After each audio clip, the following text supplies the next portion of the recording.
everyone, and welcome to Training Tuesday for Tuesday, November 23rd, 2021. I'm Lori with Behavior Education at Spirit Keeper Equine Sanctuary, and I use a lot of different stations and platforms and scales and tables and objects that I have the snakes shift out onto when I want to clean their enclosures or when I want to weigh them, or I even sometimes have them shift into transport containers if I'm going to take them to the vet.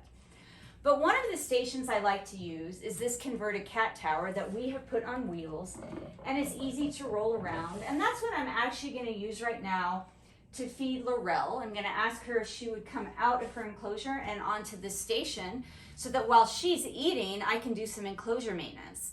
But in this Training Tuesday video, I want to emphasize that as long as it's something that makes sense for your snake's natural history, that it makes sense for something that your snake would use, you can use any random item for a station. So I'm going to show you how I take a normal item that's in our household, just a regular piece of furniture, and use it as a training station when I work with the next snake. So before I move on to that, I realize that you might actually want to see Laurel train and see her potentially shift out onto this station. So let's do that. Would you like to shift out? So I'm just showing her the target. I'm not sure she's in the best position to shift down onto the station. And the reason I say that is there is this transparent barrier down here that she is not going to realize is solid because I haven't laid anything across the barrier. So she is perceiving this space right here. See, it just looks like a clear window to her. She's just perceiving that as open space. And there's a long distance between this perch that she's on and this perch that she can see that's down here. And this level that she can see here with the rocks on it. And so her visual perception is that there's just this big empty space from here to here, or maybe even from here to here. She doesn't realize that if she would have just continued to come down right here, that she could have rested on this, that this was solid. And that's my fault. If I actually wanted her to shift all the way out, I should have pushed the station closer.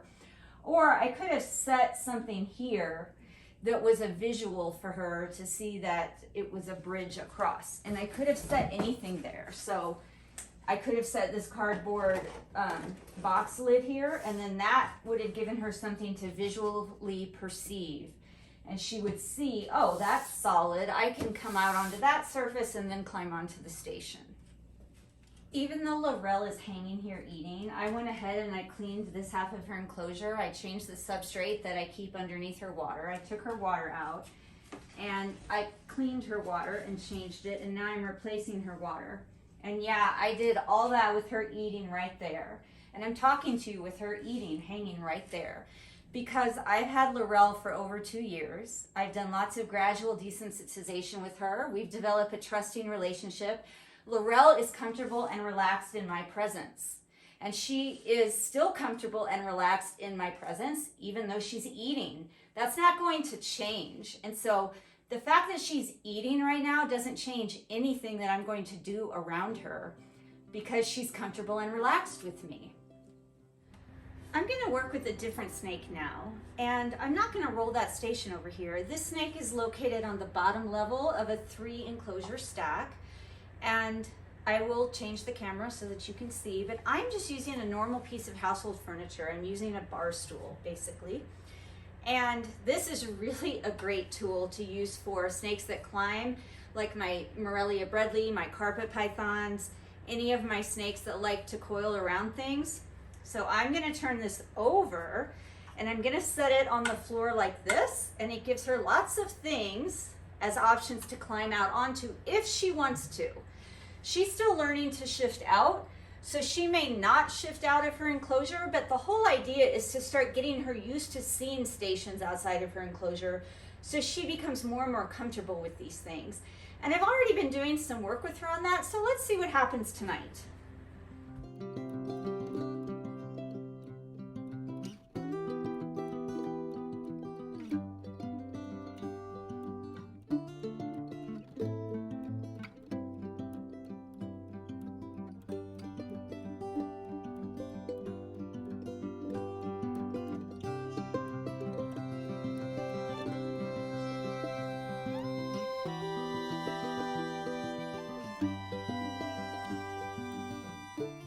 Let's take a look now at an experienced learner, a snake that likely is going to be all right shifting out onto the station. And I did not mean to dump her off of her ledge. I thought that the step stool I had under her door was higher, but I know that you're very resilient and you're a good girl, and that probably didn't faze you too much.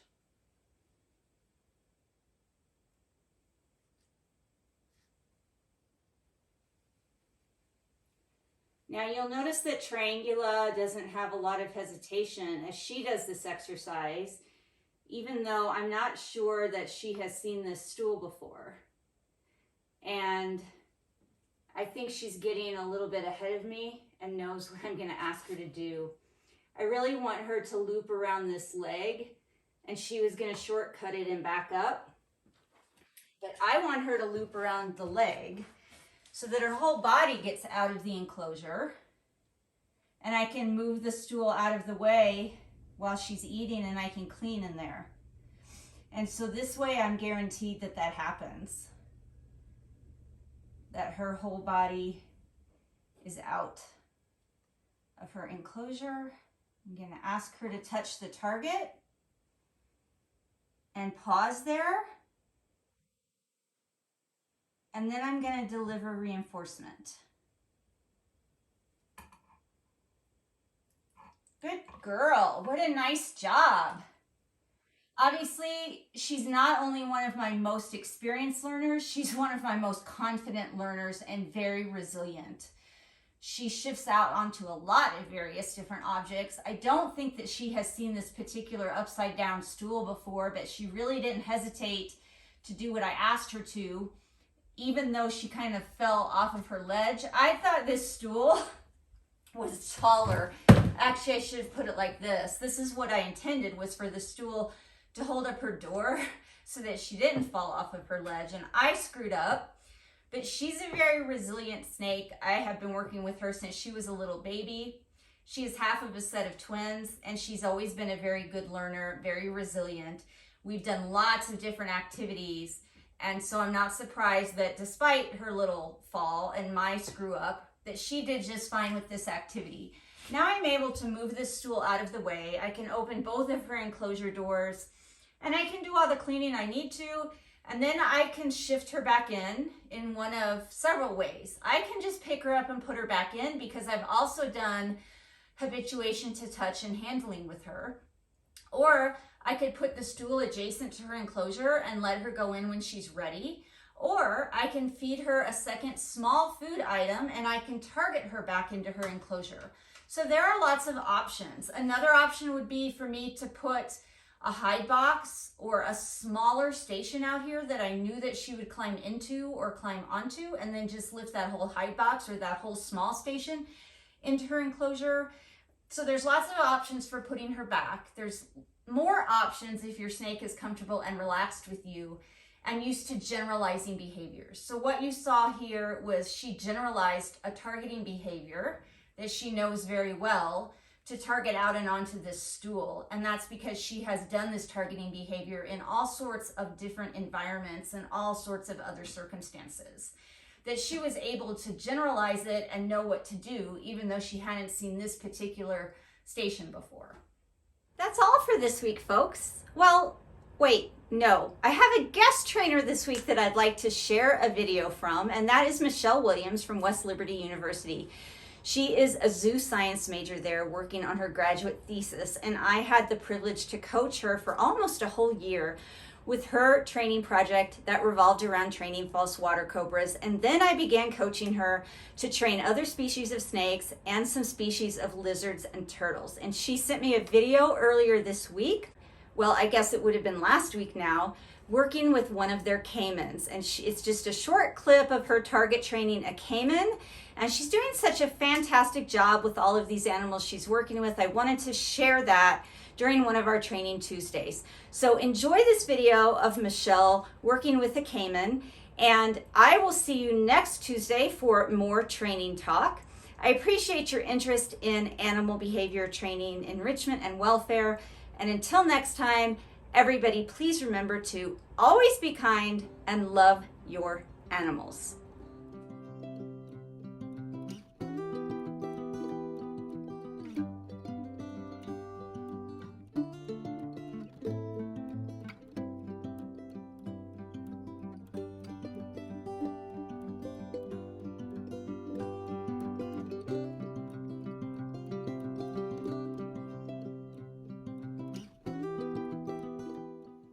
Okay guys, I lied. Michelle's video isn't going to be what we end with. I have to show you one more thing. I came into my front office to see if Triangula had shifted herself back into her enclosure, because that's what it looked like she was in the process of doing when I left the room.